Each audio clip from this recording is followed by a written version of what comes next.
On July 18, 2017, Linkin Park lead singer Chester Bennington, known for his unique voice and iconic scream that propelled Linkin Park to #1 on the Billboard charts, appeared in a video filmed by his wife, Talinda Bennington.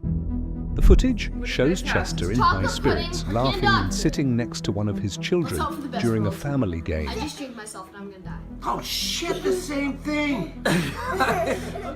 Little did anyone know he would end it all just 36 hours later. His wife later posted the video on X with the caption, "This is what depression looked like to us 36 hours before his death. He loved us so much and we loved him." What followed was a wave of shock from die-hard fans who could not comprehend what had transpired. People think that if a person is laughing, then he can't be depressed. This thinking should be changed. Often, the saddest people are the kindest and funniest because it gives us joy to see other people smile and laugh. These sentiments perfectly summarize the world's reaction to Chester's sudden passing. But what exactly happened in the hours following that video that pushed the singer to his breaking point? Many conspiracy theories have surfaced since that day. Well, let's cut through the noise head down the rabbit hole to unravel the mystery behind the singer's final days. Our journey begins in 2015, while Linkin Park was working on their album, One More Light. This was the follow-up to 4 consecutive platinum albums released over the previous decade, all of which had debuted at #1 on the Billboard 200, with the exception of The Hunting Party, which peaked at #3. In August 2016, while still working on the new record, Chester experienced a relapse. Sadly, this continued into the following weeks with heavy drinking. Chester's struggle with alcohol began long before Linkin Park, when he was barely a teen.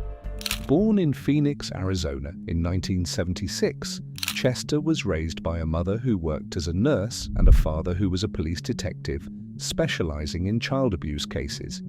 However, for Chester, things took a tragic turn at the age of 7. An older male friend repeatedly abused him and would sometimes turn violent.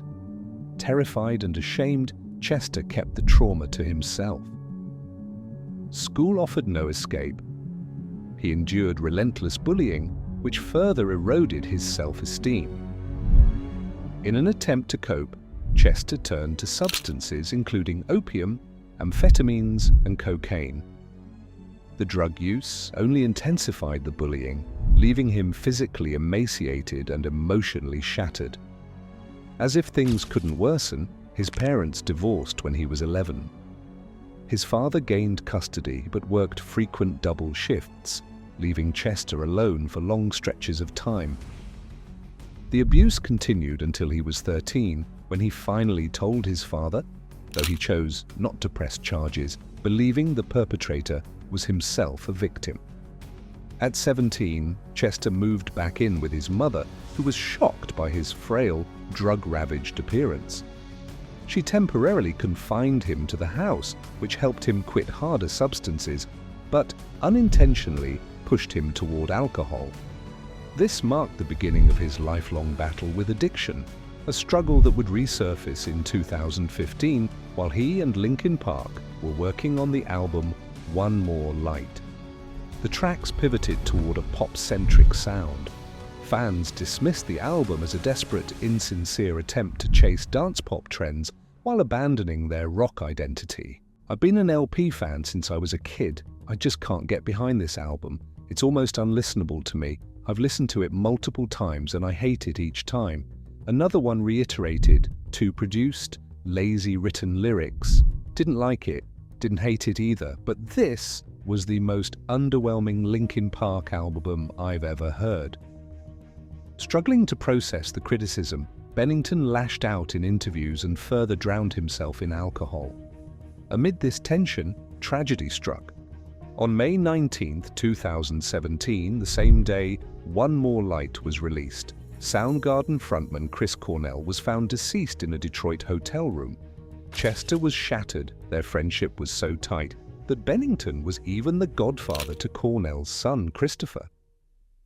we played a show, a televised show, and we were going to play, we were booked to play the show so that we could promote our single Heavy and play that song. And then we heard the news about Chris Cornell and had a little powwow in the dressing room before we went on. And we said, you know, the thing that's good for the band to do is to play Heavy, but the right thing to do is play One More Light, because it's about the loss of a friend.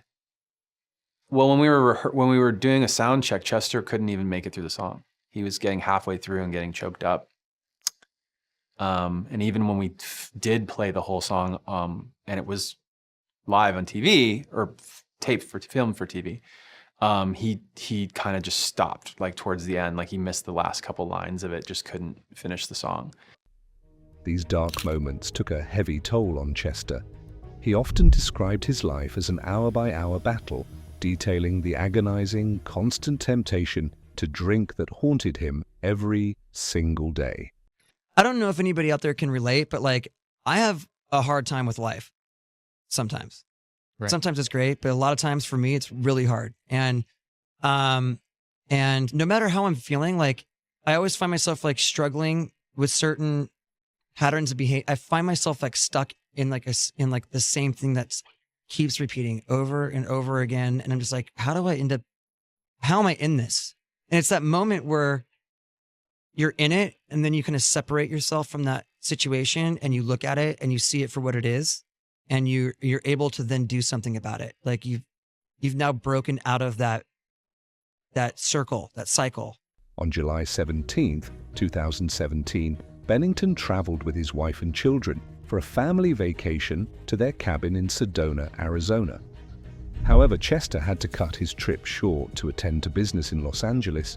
He explained that he needed to get back to work, as the band had a photo shoot scheduled for the morning of July 20th.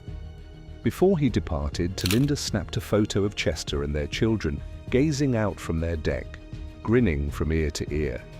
Tragically, this would be the last known photo ever taken of Chester Bennington. When Chester died, it was a complete surprise. Had a very dear friend, Chris Cornell, take his own life, and I felt that, okay, you know, Chester sees, you know, what Vicky and the kids, you know, were godparents to their children, what they're going through, and this will never happen. So we went on a family trip to our cabin. That's the video that Jim showed you. My husband was full of life. He had to go back home early to work. He was very excited to be promoting the new album and doing stuff. So he was happy. Gave me a kiss goodbye, gave the kids a kiss goodbye, and I never saw him again. On the morning of July 20th, 2017, Chester Bennington was discovered lifeless in his home in Palos Verdes Estates, Los Angeles County. Bennington was found by a housekeeper. His death was ruled as taking himself out through. The autopsy confirmed that Chester had a trace amount of alcohol in his system at the time of his death.